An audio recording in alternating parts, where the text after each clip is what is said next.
Hey everyone, this is Dr. Eric Fields, the psychologist turned weight loss coach. Today's episode is a bit of a continuation of yesterday's on food addiction. And we were talking yesterday about how there is research to really show now, for sure, that processed foods and especially unhealthy foods are very, very addictive. And so I've been doing my little experiment here and really trying to limit as much as possible the processed foods that I eat. And when you think about processed foods, you just simply want to think of, you know, things that are found in nature, food that is found in nature, as opposed to coming from some sort of box. Okay, so the title of today's episode is What Prevents You from Eating More Healthy? Or for some of you, what prevents you from eating healthy, period, right? So the three objections that I hear about healthy eating and why people are so resistant to move to that. Because for many of the clients I work with, that is all it would take for them to lose the weight, right? So, like, if they switched from unhealthy foods to healthier versions, and that was the only thing that they did differently, just because healthier food tends to have less calories than unhealthy food. Many times that would put them in a deficit and they would lose the weight. So why don't they do it? Why don't you do it? It's resistance. And there are different reasons for this resistance. So I'm going to break down the resistance reasons and try to kind of combat or squash them once and for all. Okay? All right, the first one, this is what I hear. Healthy food doesn't taste good. Actually, I don't hear that specifically. What I hear more is healthy food doesn't taste as good. Now, going back to the 80s, health food did not taste good. And I'm talking now more specifically about the processed healthier food options back then, right? So when you buy the healthier food options that are still processed, right, but definitely much better than the unhealthy versions, they taste pretty darn good nowadays compared to the 80s. So that complaint has kind of morphed from healthy food doesn't taste good to healthy food doesn't taste as good. All right, so here's the thing that you want to look at with that. I have found that when I'm eating healthy food, I feel a lot more fit, like a lot fuller physically and satisfied mentally, even when I'm eating healthier food. And this experiment that I'm doing, that is kind of taking it to another level. Like I said yesterday, I tend to eat pretty healthy most of the time, but now I'm taking it to an even higher level and trying to trade in my healthy processed food options for just not eating processed food at all, which is like another step above. And I can tell you, it's the second day of the experiment, and I'm already noticing that each meal is much more satisfying. Now, with that being said, it is not easy to go from eating very unhealthily to very healthily if you have a food addiction. And even me, I have noticed just on the second day that I'm starting to get some more headaches. Now, this is a premature theory here because it's only the second day. It could be due to the seasons changing and allergies and all sorts of other stuff. So I'm going to kind of, earmark that. And as I go on with the experiment, I'm going to pay especially close attention to whether or not that continues for a while and then eventually goes away. Um, because that would kind of give me some evidence that that might be some kind of physical withdrawal symptom. Possibly, right? Possibly. But let's hold that thought. But one thing's for sure, it's much more satisfying. And many of my clients, when they start switching to a healthier eating plan, notice that. And it does make them feel just better, right? So if we know that, then why is it so difficult for so many of us to do? And that's because of a food addiction problem, which is what I was talking about yesterday. Now, a food addiction problem could be physical. It's very possible. And that's kind of what that research that I was talking about yesterday was talking about, that there's an actual physical dependency to it. And so if you cut it out of your lifestyle, you may experience some actual physical withdrawal symptoms like headaches or things like that. Not as severe, let's say, as if you were coming off opioid addiction or something, or alcohol addiction or something like that. But some at least minor physical withdrawal symptoms are very possible. The bigger culprit that I think that goes on with us, that is true of any addiction. I said this yesterday. Any addiction, the hallmark of any addiction is a psychological dependency. And that's what really makes it so difficult to give up these unhealthy food choices, especially the ones that are high in sugar, right? They give us a high, a sugar high, or they just kind of bombard our taste buds. And for that moment in time, and especially while we're binging on that food, which we all know is a lot easier to binge on, probably because it is actually more physically addictive, that serves all sorts of functions for us psychologically, from distraction of unpleasant feelings and emotions to making us feel more fulfilled, but really we're not fulfilled. We're just filled, but we confuse that physical sensation with that emotional sensation of being fulfilled, and all sorts of other psychological benefits, if you will, that this kind of food can have for us. Where more natural, healthy food, it really, its only function really is to nourish us. There isn't any other function. And certainly it can be pleasant to the taste buds. Like I said, I feel very satisfied after a healthy meal on every level, but it's not going to bombard the taste buds, and it certainly is not going to be physically addictive in any way. And so it doesn't serve that extra function, those psychological reasons that so many of us have come to rely on food, especially unhealthy food, for. So if this is your big complaint, it just doesn't taste as good, I would really challenge that and say, it probably has much more to do with a physical or psychological addiction.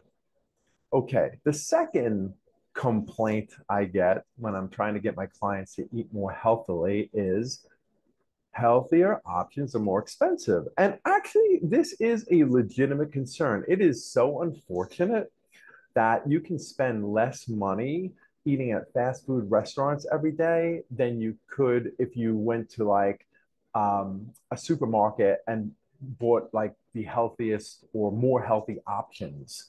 Um, it's so unfortunate, but it's the way it is. And so you're probably like, all right, Dr. Fields, what do you got for us with this one? Because some of us here that follow you have limited financial means.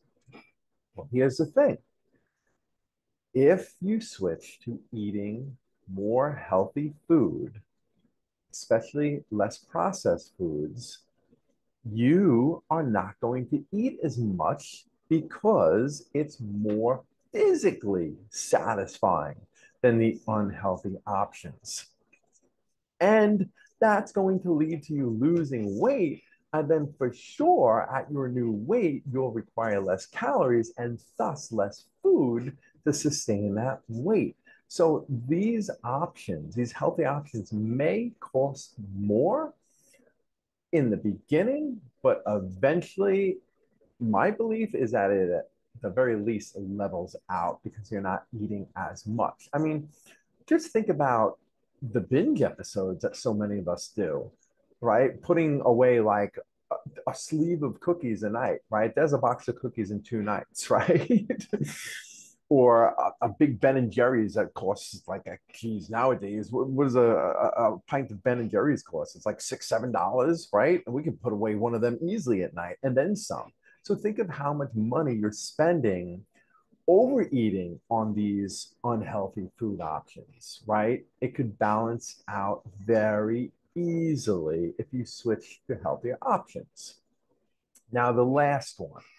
This one takes some work to really convince you guys. And that is Dr. Fields, it takes too much work. Now, you're right. If I grab some packaged frozen waffles or pancakes and throw them in my lunchbox, or a wrap where I just basically have to throw some turkey and mayo and some lettuce on a wrap and wrap it up, or between 2 slices of bread and throw it in my valise to go to work, it's pretty easy, right? Box cereal, I mean, you can go on and on, especially if we're talking about moving towards unprocessed food options. When we're going to unprocessed food options, that's going to require you to cook more, right? You're talking about more natural whole food choices that are going to require you to cook. Like, look at the meals that I made for this week for me, right? A sweet potato. It took like an hour to bake that sweet potato, those sweet potatoes. And I did it, at the same time with the pork, but that took some time. And then I had to use my skillet to cook up the chicken and the rice and the string beans and those kind of things. And then I had to use a skillet to cook up my version of steak piazzola, right? So it does take some effort. It definitely does, and it does take some more work. But here's the thing. Again, it's more work in the short term versus the long term. And so let me break it down for you like this. Let's say on Sunday night, you decide to make your lunches and your breakfasts and your dinners for the upcoming week, or at least the breakfasts and lunches if you tend to cook with your family for your dinner time meals. And you heeded my suggestion in one of my past videos where you just choose, a healthier version of whatever you make for your family, right? But you're at least going to be cooking for breakfast and lunch, especially if you have a career and you're working, or even if you don't, like you don't want to be cooking every day, right? So definitely, at the very least, you're going to have one night or day where you're cooking up these meals for the week, because that would be insane to have to cook a lunch and a breakfast every single day. So it's going to take you a good hour or so. If you are creative, you definitely can start speeding up the amount of time that it takes you. Like, for example, I was like, well, I'm not going to do 2 meals that require the stovetop. I'll do one meal that requires the stovetop and another meal that requires the oven. So you can be a little creative with this. But again, getting back to the complaint, yes, it does take more work. But guess what? It takes a lot of work too, every day trying to figure out, what am I gonna eat today? What do I need to pack for work? Or simply, what am I gonna make for breakfast? What do I got in the freezer or the refrigerator? And then sometimes, because we don't plan well, right? A lot of this has to do with poor planning. in terms of why we're overweight. To be honest with you, we don't plan well. So now we're running out to the food market like multiple times during the week. Well, if you take some time to plan your meals for the week, and then you take my suggestion and you go to the supermarket and you pick out the food you need for what you're going to make for that week, and you spend an hour or so cooking, and you get all, please make sure you have a good supply of Tupperware. You have a bunch of Tupperware containers with your breakfast items and your lunch items and maybe even your dinner items. You're done. That's it. That is it. No more running to the food store. No more cooking again during the week because you ran out of food and now you have to make some new food. No more of this mental anguish every day about what am I getting? Do you know how much time we spend every day trying to figure out what we should eat? And what makes it more complicated for people like us is we're constantly wrestling with food choices much more than other people because it's not even just about what we're going to eat. It's like, should I do the unhealthy option? I really shouldn't. I'm going to feel guilty. Well, what else could I do? I'm not sure. Maybe I should try this. No, I don't want to. That's going to take too much work. We spend hours a week obsessing about food and thinking about what we should and should not eat for each and every meal. So when I hear clients complain that, oh, it takes like an hour or at least an hour to do all this cooking every week, I'm like, you know how much time you spend going back and forth every day about what you want to eat, having to run back and forth to the food store because you didn't realize you don't have any food. And then the time even spent feeling badly and just brooding, like, I shouldn't have ate that. Oh my God, when am I going to change? That is time, people. That's a lot of time. So when it comes down to it, your complaints about it not tasting as good is usually about a food addiction. And if that's what it is, most of us do not like to be addicted to anything. Some of us have no problem with it.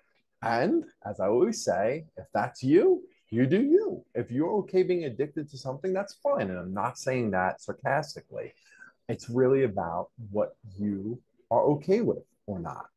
For most of us, we don't like being controlled by a substance. So if you get very honest with yourself and realize that it's not about the taste, it's just about the addiction, then you have to ask yourself, am I okay with this? And many of us are not being okay about being addicted to a substance.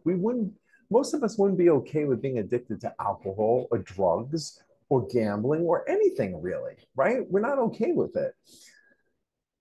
So that one, get rid of because that's a really bad reason, um, to keep eating the way you are because you're addicted, right? Then if you're addicted and you don't like being addicted to it, you have to do something about it. The second reason, it's too expensive. I don't think so. Not in the long run. And too much time to prepare. Not the time and energy we spend and waste every week over our food choices and feeling guilty and awful about ourselves, etc., etc., etc. This is Dr. Fields, and I want you all to really think about why you are not eating more healthy foods. What is holding you back? And are those, after watching this episode, valid reasons anymore? I'll have more to say about this, folks, at another time. As always, I wish all of you the best success on your weight loss journeys.